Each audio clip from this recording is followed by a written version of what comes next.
Hey guys, it's me, and today I'm going to be bringing you guys a Blaze Black and Volt White 2 SU tier match, adding its Cody or HydreigonMaster635, I guess, hence the intro. So anyways, Cody started making tiers for Blaze Black Volt White 2, which is the ROM hack for, obviously, Black and White 2. SU basically stands for Superior Used. It's a tier between OU and Ubers. So yeah, if you guys want to go ahead and check out the tier list, I will leave a link down below in the description. Also, if you want to download Blaze Black Volt White, Cody also put together a little package for people who want to just jump in and start Wi-Fi battling and start salving pokes for it. I'll leave that in the description below as well. But anyways guys, let's go ahead and get right into the match. So right off the bat, I'm going to go ahead and lead off with my Blaziken because I thought he would just lead off with his Tyranitar just to get his stand up because I have no weather and he has no reason not to, but he leads out with his Genesect. I'm just gonna go for the U-turn, no point of even protecting because yeah, he's gonna be faster than me, even though if I get a speed boost up, I am gonna be faster because he's most likely Scarf. So I'm gonna go for the Flare Blitz right off the bat. I know I can take any hit from Genesect if he wants to go for like a T-Bolt for whatever reason. He brings in his Tyranitar, takes the Flare Blitz pretty well. Now, I'm just gonna go for a high jump kick. I mean, I have no reason not to. If he wants to bring in his Skarmory, I can just follow that up with a Flare Blitz. So he's just gonna decide to set up his Sand and then die to a high jump kick, which is fine for me because Tyranitar is always nice to take down. So he's gonna bring in his Skarmory, and I'm just gonna go for the Flare Blitz. I have no reason not to. I mean, if I bring him down low enough, he will kill himself with Brave Bird Recoil, I thought.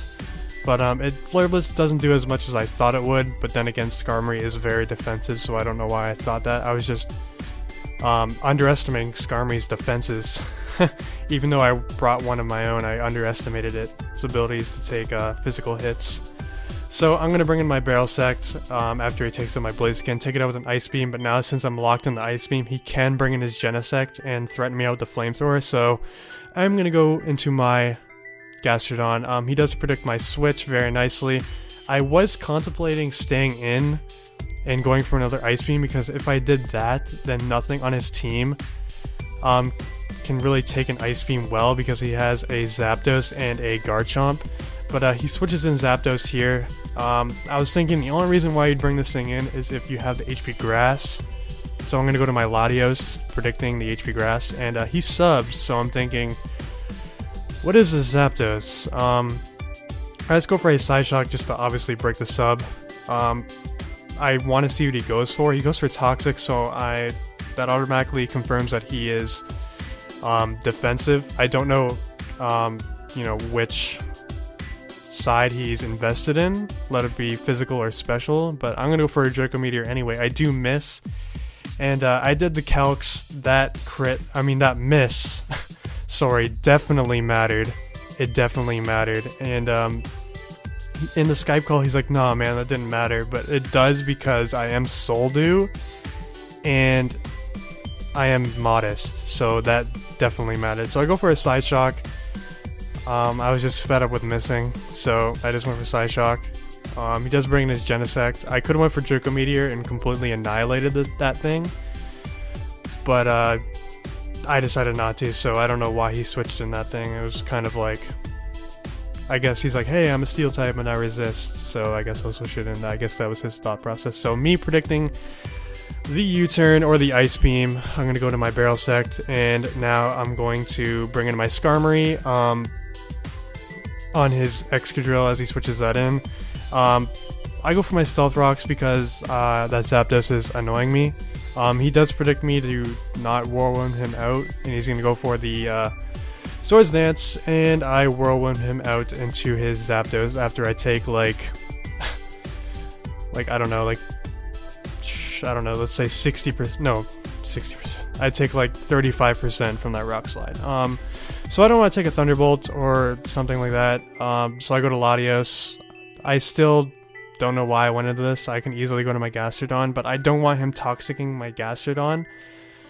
I don't know if he has I don't know what I'm trying to say, but I don't know why I went to Latios. I guess I just wanted to kill this thing. I knew I could take a Thunder. I guess I didn't want my Gastrodon toxic, is why I went to Latios. So I'm just gonna fire off a Draco. Nothing on his team wants to take it. He switches into his Genesect. That's not gonna take it, even though it is, obviously, like I said before, it is a Steel type and it does resist Draco Meteor, but yeah, he can't take that hit. So I'm gonna go down to Poison and Sand on the double down. He's gonna bring in his Excadrill. I'm gonna bring in my Genesect. Now here, I was thinking maybe I can live a Earthquake just because he is a leftovers, but no, I can't, because Excadrill actually has a very, very high attack stat. So I go down to the Earthquake, and that sucks. I went for a Flamethrower. If I would have got a Flamethrower off, that would have been amazing, but I didn't. So I bring in Skarmory. He misses the first Rock Slide. I Roost. Not like it mattered that he missed Rock Slide, because I wouldn't have done jack shit, because he's not at +2 or anything like that. So I Whirlwind him out into a Zapdos. I get a little bit of Stealth Rock damage, which is nice. But here I'm going to predict a Toxic, him to predict my Gastrodon, or Roost, that's fine too. So I go into Salty. I actually predicted him to go for the Toxic there, but I mean, obviously his better play was to go for the Roost, so I don't know what I was thinking here. I know that my Deoxys can take him out if he's weakened a little bit. Like from 75% I can take him out, but I can't when he's at full. So I know that he can take me out with any hit from the Zapdos. So I'm going to switch out, go to my Gastrodon. He does go for the Thunder, and then he misses Toxic, which sucks, but on the next turn he is going to go for another one. I go for Ice Beam, thinking he was going to, I guess, stay in and Toxic. I didn't want him subbing, which is why I went for Ice Beam in the first place. And seeing as he didn't go for sub, I think that he doesn't know that I have Toxic, which is great. So I go for it, and I get the Toxic off. So that basically just sealed the game. So here, I figured he might switch into Excadrill, predicting my Ice Beam. So I'm going to go for the Scald, and he does switch into Excadrill, which is great because I get the Scald off, which does a lot of damage, and I get the Burn.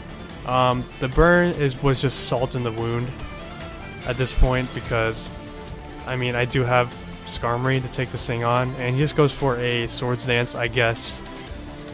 Maybe thinking I would switch out, I don't know. I guess maybe he's predicting my Recover or something. Yeah, I just went for another Scald. I had no reason not to. But now he's going to bring in his Garchomp. And, yeah. So, I'm going to switch into my Skarmory, just basically to wall the sets. I'm assuming, unless he has Fire Blast, that he's not going to be able to do that much to me. So he goes for Dragon Rush. I just Whirlwind him out. I figured even if he does go for Fire Blast, I can take one. So I'm going to Whirlwind him out into his Zapdos, obviously, because I believe his last two Pokemon are Garchomp and Zapdos at this point. And yeah, so what I'm going to do here is I'm going to go right back into that Slug, just to wall this thing. He goes for Thunder. I haven't been really explaining what Pokemon, like what these Pokemon get as new moves. I guess I'll go over to Zapdos really quick as we're like kind of stalling, because he's going to be a dick and roost and shit. I don't know why. So Zapdos, basically, he gets Lightning Rod, which is his Dream World ability in Black and White 2, or it hasn't been released yet, but in Blaze Black and Volt White 2, it's one of his normal abilities. It also gets Hurricane, which is a great stab move that it needs. It always needed. And it gets, obviously, Stab Thunder, so in the rain, this thing is a offensive powerhouse, 125 special attack with 100 base speed. That's a threat, but thankfully he is mono thunder and like mono electric attacking, so I mean it gets walled by a ground type like Gastrodon. So in comes Garchomp. I do go for the Ice Beam. He does have the Yachi Berry, which is cool because he's going to be able to live a hit. But then again, it's not that cool because I have Skarmory. I mean, not that cool for him. I'm just going to leave Garchomp in to die. Garchomp, I guess one thing that sets Garchomp apart from what he was in Black and White 2 is that he gets extreme speed. So he's gonna go for an extreme speed here, but I'm gonna bring in my Deoxys and reveal that I have extreme speed myself. So I'm gonna go ahead and take him out with an extreme speed. Nothing changed with Deoxys. It's just a threat. This set I'm running is a mix set with max special attack and mixed attack. It has superpowers, Psycho Boost, Ice Beam, and extreme speed. It's a really, really good set. But anyways, that's going to be the game. GG, Cody. If you guys want to go ahead and, like I said before, download the Mediafire link and go ahead and check out the Blaze Black and Volt White 2 tiers. Those links will be in the description below, as well as Cody's channel. He is obviously the creator of the tiers, so I mean he posts a lot of Blaze Black and Volt White matches. So yeah. Now I'm just gonna go ahead and talk about that video that I posted yesterday. Yeah, it's just a joke, guys. Like, don't take it seriously. You guys will see where it's headed. It's gonna be a thing. That's all I'm gonna say about it. But anyways, so I haven't been Wi-Fi battling that much lately. I am gonna get back into it soon. I have been playing a lot of Showdown. I've made a lot of new teams, so expect to see those. I've been playing a lot of Ubers, so if you guys enjoy Ubers, then stay tuned. I do got some battles planned. Again, I've been very busy with school, so don't be surprised if you see some more guest narrations. And make sure you guys check out the people who do guest narration for me. They're better. Like, they're better than me, so I mean, you have no reason to not check out my buddies. So anyways, guys, I've been rambling on for a long time. So yeah, I will see you guys later. Alright? Peace.